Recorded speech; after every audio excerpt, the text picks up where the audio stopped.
ভয়াবহ আতঙ্ক ছড়িয়ে পড়েছে গোটা সচিবালয়ে। প্রতিদিনই আসছে নতুন নতুন সিদ্ধান্ত, প্রজ্ঞাপন, নতুন নিয়োগ, অপসারণ, বদলি। গোটা সচিবালয়ে এক ধরনের গুমট আতঙ্ক বিরাজ করছে বলে মন্তব্য করেন নতুন মন্ত্রিসভাকে অবৈধ উল্লেখ করে এই মন্ত্রিসভার কাছে জনগণের কোনো প্রত্যাশা নেই বলে মন্তব্য করেছেন। ব্যর্থতার দায়ে হারাতে হতে পারে মন্ত্রিত্ব। প্রধানমন্ত্রী তারেক রহমান এই কড়া বার্তা দিয়েছেন। প্রধানমন্ত্রী হিসেবে দায়িত্ব গ্রহণের পর একের পর এক চমক দেখিয়ে চলেছেন তারেক রহমান। পরিবহন, সংস্কৃতি, পররাষ্ট্র, স্বাস্থ্য, জ্বালানি মন্ত্রণালয়ের কয়েকজন মন্ত্রীর সাম্প্রতিক বক্তব্য সরকারের ভাবমূর্তিকে প্রশ্নের মুখে ফেলেছে। সবচেয়ে বেশি বিতর্কের জন্ম দিয়েছেন পরিবহন মন্ত্রী শেখ রবিউল আলম রবি।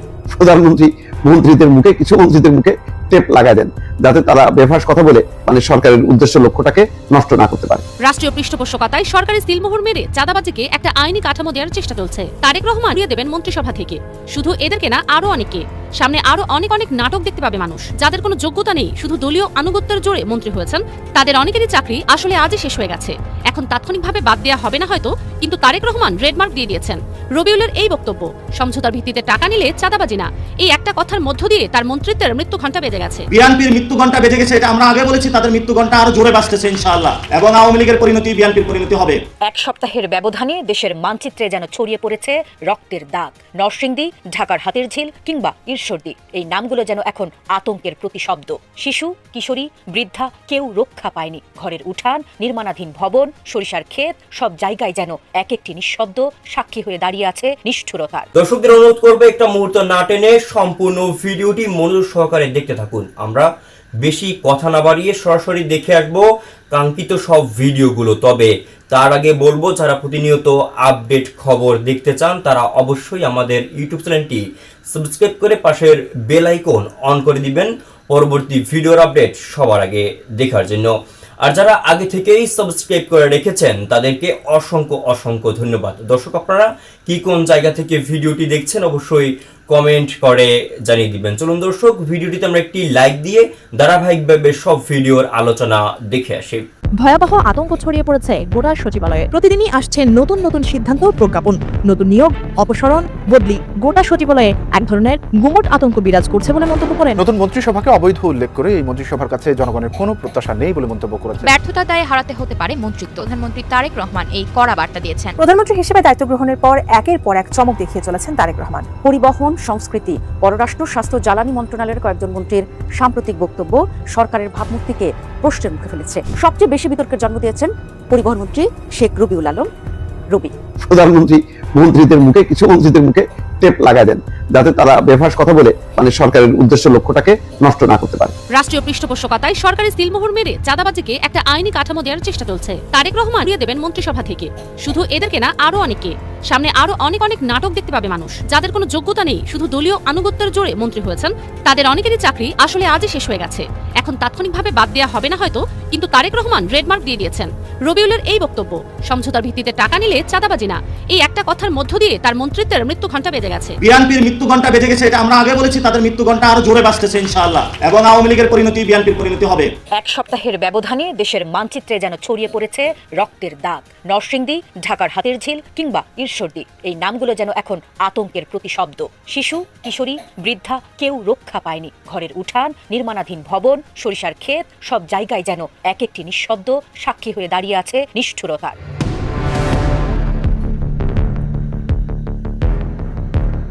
ভয়াবহ আতঙ্ক ছড়িয়ে পড়েছে গোটা সচিবালয়ে। আর এই আতঙ্কের মাত্রা এতটাই বেশি যে সচিবালয়ে প্রবেশ করা অনেক সাধারণ দর্শনার্থীদের পরিচয় না জেনেই অনেকে আমলা স্যার বলেই সম্বোধন করছেন। প্রতিদিনই আসছে নতুন নতুন সিদ্ধান্ত, প্রজ্ঞাপন, নতুন নিয়োগ, অপসারণ, বদলি। গোটা সচিবালয়ে এক ধরনের গুমট আতঙ্ক বিরাজ করছে বলে মন্তব্য করেন একাধিক সাধারণ কর্মচারী। সবার নজর এখন প্রধানমন্ত্রী আর মন্ত্রিপরিষদের সদস্যদের প্রতি। আওয়ামী লীগের দীর্ঘ শাসন আমলে তাদের পছন্দের লোক দিয়েই চালানো হয়েছে সচিবালয়। কেউ কেউ বলেন সচিবালয়ের দারোয়ান থেকে শুরু করে সর্বোচ্চ পদ সবখানে রয়েছে ফ্যাসিস্ট সরকারের লোকজন। অন্তর্বর্তী সরকার কিছু পরিবর্তন করলেও আওয়ামী লীগের দীর্ঘ চেইনে এখনো বড় ধরনের ভাঙন ধরাতে পারেনি।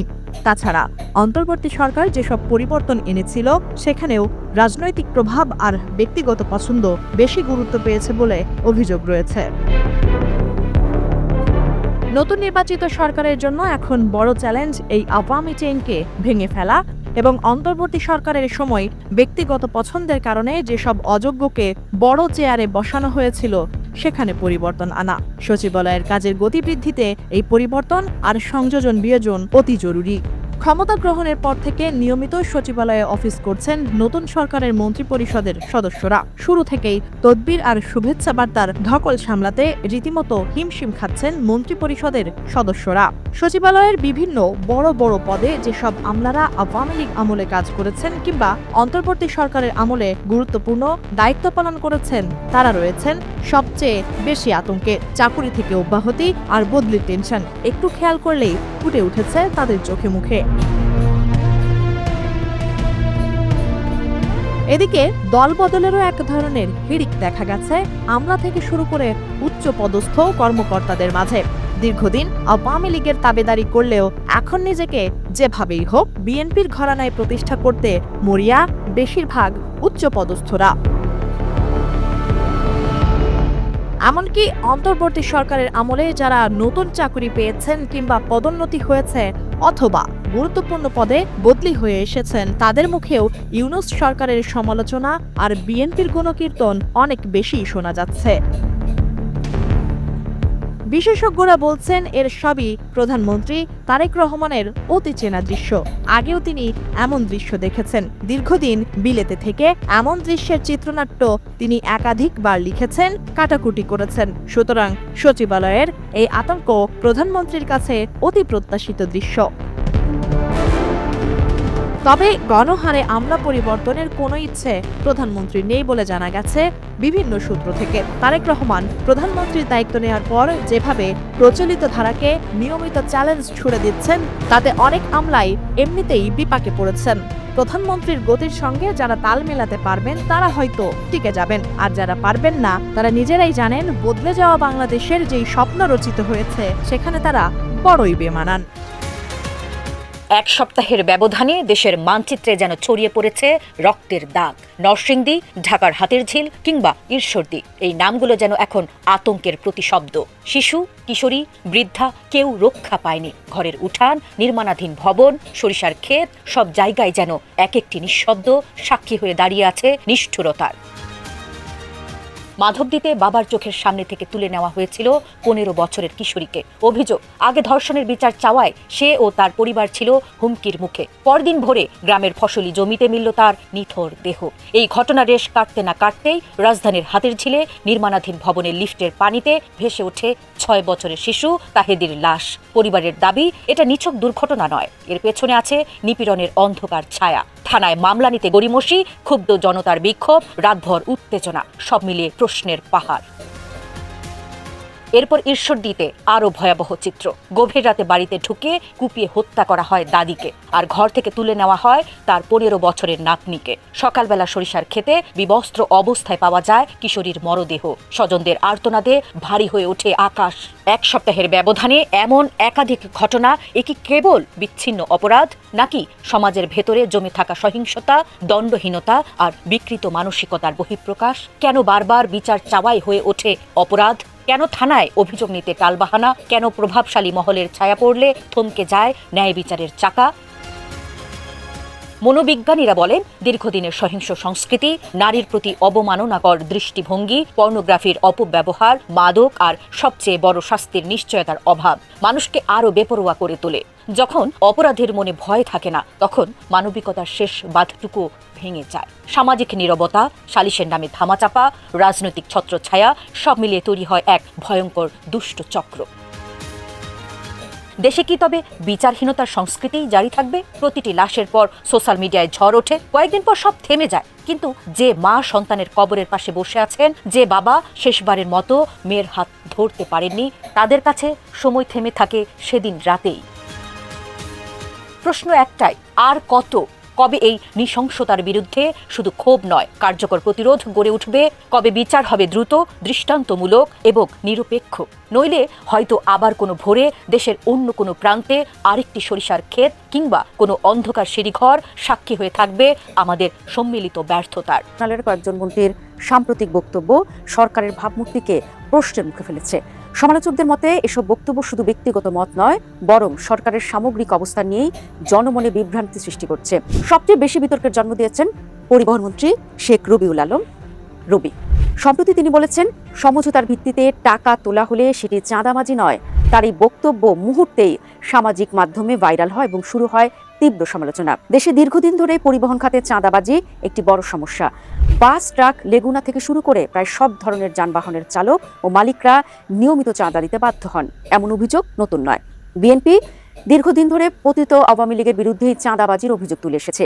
এবার নির্বাচনী ক্যাম্পেইন ও ক্ষমতায় এসে দলটি চাঁদাবাজি বন্ধে কঠোর অবস্থানের প্রতিশ্রুতিও দিয়েছিল। এমন প্রেক্ষাপটে পরিবহন মন্ত্রীর বক্তব্য অনেকের কাছে চাঁদাবাজিকে বৈধতা দেওয়ার মতোই মনে হয়েছে। সামাজিক মাধ্যমে প্রশ্ন উঠেছে, চাঁদাবাজি নিয়ন্ত্রণে হিমশিম খেয়ে কি তবে সংজ্ঞায় বদলে দিতে চাইছে সরকার? রাজনৈতিক বিশ্লেষকরা বলছেন, এটি শুধু একটি অসাবধানতা প্রসূত মন্তব্য নয়, বরং এটি সরকারের নীতিগত অবস্থা নিয়ে বিভ্রান্তি তৈরি করেছে। একজন মন্ত্রী যখন চাঁদাবাজির মতো স্পর্শকাতর বিষয়ে এমন বক্তব্য দেন, তখন সাধারণ মানুষ ধরে নেয় সরকার বিষয়টিকে হালকাভাবে দেখছে। বিতর্কে জড়িয়েছেন সংস্কৃতি মন্ত্রী নিতাই রায় চৌধুরীও। তিনি বলেছেন, আমরা ভারতীয় শিল্পীদের মতো শিল্পী তৈরি করতে চাই।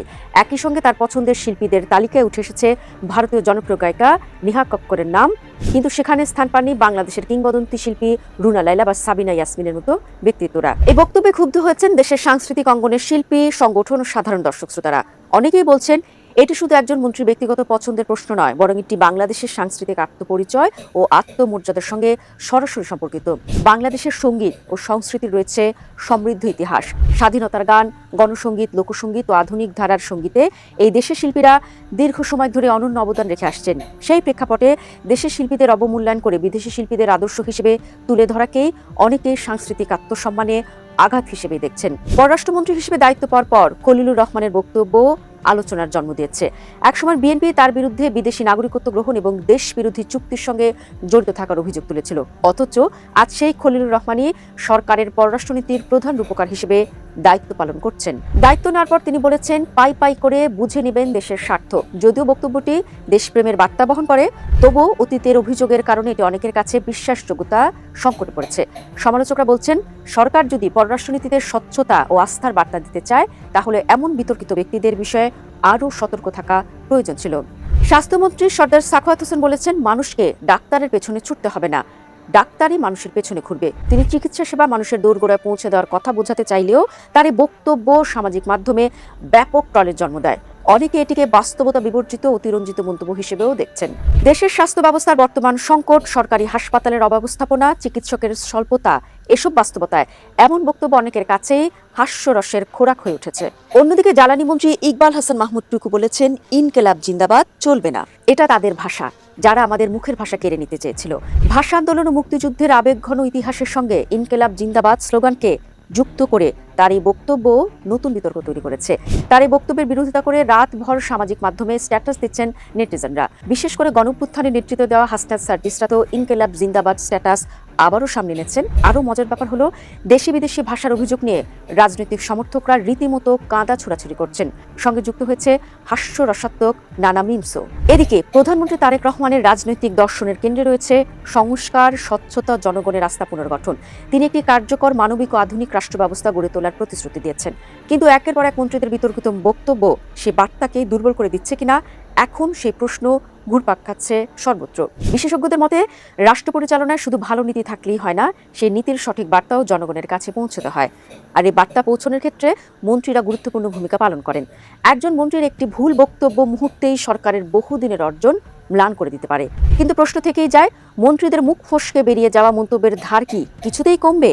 ক্ষমতায় বসতে না বসতেই বিএনপি সরকার এমন একটা কাণ্ড ঘটিয়ে ফেললো, যেটা শুনলে যে কোনো সাধারণ মানুষের চোখ কপালে উঠবে। বিএনপি সরকারের ভেতরের যে রহস্য লুকোনো ছিল, সেটা দিনের আলোর মতো পরিষ্কার হয়ে গেছে। সেই রহস্যটা কি, সেটা জানতে হলে একটু ধৈর্য ধরতে হবে, কারণ গল্পটা যত এগোবে ততই চমকে উঠবেন আপনি। সড়ক পরিবহন মন্ত্রণালয় থেকে এমন একটা কথা বেরিয়ে এসেছে, যেটাকে সোজা বাংলায় বললে দাঁড়ায় চাঁদাবাজির সরকারি ছাড়পত্র। হ্যাঁ, ঠিকই পড়ছেন। সড়কে সমঝোতার ভিত্তিতে টাকা নেওয়াকে চাঁদাবাজি বলা যাবে না বলে জানিয়ে দিয়েছে বিএনপি সরকারের সড়ক পরিবহন মন্ত্রণালয়। তাদের যুক্তি অনুযায়ী বাধ্য করে টাকা নিলে সেটা চাঁদাবাজি, কিন্তু সমঝোতার ভিত্তিতে নিলে সেটা চাঁদা না। এই কথাটা যখন প্রথম কানে এলো, তখন মনে হলো ভুল শুনছি, কিন্তু না, ভুল শোনা হয়নি। একদম সরকারি মুখ থেকেই এই বয়ান এসেছে। আর এই একটা বয়ানের মধ্য দিয়েই বিএনপি সরকারের আসল রূপটা উন্মোচিত হয়ে গেল। রাষ্ট্রীয় পৃষ্ঠপোষকতায় সরকারি সিলমোহর মেরে চাঁদাবাজিকে একটা আইনি কাঠামো দেওয়ার চেষ্টা চলছে। সেটা সাধারণ চোখে ধরা পড়ে না, কিন্তু একটু গভীরে গেলেই বোঝা যায়। তবে এখানে একটা বড় চমক অপেক্ষা করছে। এই রবিউল, এই ধরনের নেতারা, এদের মন্ত্রিত্ব বেশি দিন টিকবে না। তারেক রহমান উড়িয়ে দেবেন মন্ত্রিসভা থেকে। শুধু এদেরকে না, আরও অনেকে। সামনে আরও অনেক নাটক দেখতে পাবে মানুষ। ডক্টর খলিলুর রহমানকে মনে আছে? অন্তর্বর্তীকালীন সরকারের সময়ে তার ভূমিকা দেখেছেন। এরকম আরও অনেক চরিত্র আসবে। ইউনুস কোটায় ঢুকবে অনেক মানুষ। মানে এখানে যেসব মন্ত্রী বসে আছেন, যাদের কোনো যোগ্যতা নেই, শুধু দলীয় আনুগত্যের জোরে মন্ত্রী হয়েছেন, তাদের অনেকেরই চাকরি আসলে আজই শেষ হয়ে গেছে। এখন তাৎক্ষণিকভাবে বাদ দেওয়া হবে না হয়তো, কিন্তু তারেক রহমান রেডমার্ক দিয়ে দিয়েছেন।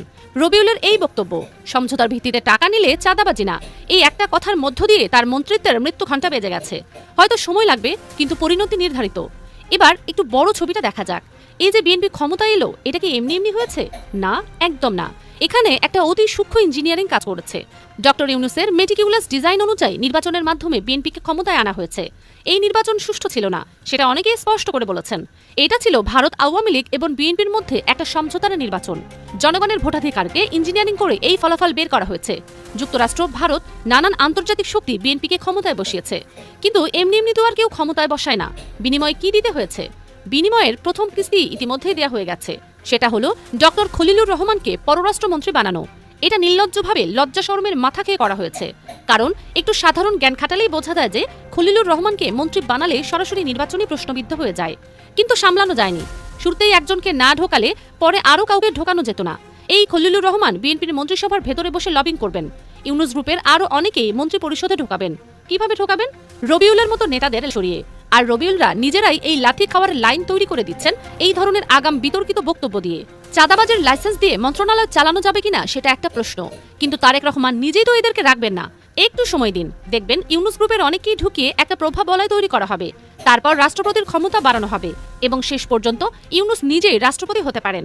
এটা শুনতে অবিশ্বাস্য লাগতে পারে, কিন্তু রাজনীতিতে অবিশ্বাস্য বলে কিছুই নেই। কারণ এমনি এমনি তো ক্ষমতা দেওয়া হয়নি বিএনপিকে, তার বিনিময় তো দিতেই হবে। এবার আসা যাক জামায়াতের প্রসঙ্গে। বিএনপি যে পরিমাণ সংখ্যাগরিষ্ঠতা সংসদে পেয়েছে বললে ভুল হবে। যেভাবে নিয়েছে তাতে বিরোধী দলের কোনো দাম নেই। 2/3 মেজরিটি পেলে বিরোধী দলের কোনো জানানা দামও থাকে না। বিএনপি যা চাইবে সেটাই পাশ হবে সংসদে। জামায়াত চিৎকার করেও লাভ নেই। এনসিপি জামায়াত মিলে চেঁচামেচি করেও কোনো লাভ হবে না। পার্লামেন্টের চেয়ার স্পিকারের গায়ে মারলেও কিচ্ছু হবে না, কারণ শেষ পর্যন্ত বিএনপির প্রস্তাবই পাশ হবে। তাহলে জামায়াত চুপচাপ কেন? এখানেই আসল রহস্য। হয়তোবা জামায়াত জানে যে ইউনুস রাষ্ট্রপতি হবেন, তারপর একটু ভারসাম্য আসবে, একটা ভালো কিছু হতে পারে। এটাও হতে পারে যে জামায়াত এই পুরো খেলাটা জেনেও চুপ করে আছে, কারণ তাদেরও কিছু স্বার্থ আছে। একদম জামায়াত কিছুই জানবে না তা কিন্তু না। তো জেনেও চুপ থাকাটা একটা কৌশল হতে পারে। এটা একটা পারসেপশন, তবে রাজনীতিতে পারসেপশনই অনেক সময় বাস্তবতায় পরিণত হয়। এবার ডেইলি স্টারের প্রসঙ্গে আসি। এই খবরটা ডেইলি স্টার প্রকাশ করেছে এবং এই রিপোর্ট করার কারণে যে সাংবাদিক এটা লিখেছেন তার কপালে বিপদ নেমে আসতে পারে। কারণ বিএনপি সরকারের আমলে চাঁদাবাজি নিয়ে রিপোর্ট করা মানে আগুনে হাত দেয়া।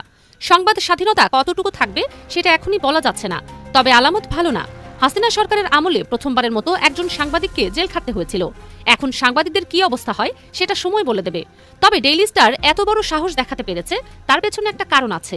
ভারতের একটা প্রচ্ছন্ন সমর্থন হয়তো এদের পেছনে আছে, কিন্তু সেই ভারতই কিছুদিন পর বিএনপিকে বেকায়দায় ফেলবে। 1.5 বছরের মধ্যে ভারত বিএনপির হাত ছেড়ে দেবে। যে হাত ধরে বিএনপিকে ক্ষমতায় তুলেছে সেই হাতই একদিন ছেড়ে দেবে। তখন আসল মজাটা বুঝবে বিএনপি। এবার আরেকটা চমকের কথা বলি। তারেক রহমানের সরকারে সাবেক শিবিরের কিছু মানুষ ঢুকে পড়েছে, যাদেরকে গুপ্তচর বলা হয়। নজরে পড়েছে 2-4 জন। এদের সরানো যাবে না সহজে। তবে বিএনপির থানা পর্যায় থেকে চাঁদাবাজি করতে করতে যারা মন্ত্রী হয়েছেন তাদের কপালে বিপদ আছে। সেই রকমই একটা ঘটনা আজকে ঘটে গেছে। দর্শক, এতক্ষণ সাথে থাকার জন্য অসংখ্য ধন্যবাদ। ইতিমধ্যে আপনারা ভিডিওর আলোচনা দেখে বুঝতে পেরেছেন আজকের ভিডিওটি কতটা গুরুত্বপূর্ণ। এই বিষয়ে আপনার মূল্যবান মন্তব্য অবশ্যই কমেন্ট করে জানিয়ে দিবেন। দর্শক, আজকের জন্য এতটুকুই ভিডিও ছিল। আর পরবর্তী আপডেট খবর পেতে আমাদের চ্যানেলটি অবশ্যই সাবস্ক্রাইব করে পাশের বেল আইকন অন করে দিবেন। আল্লাহ হাফেজ।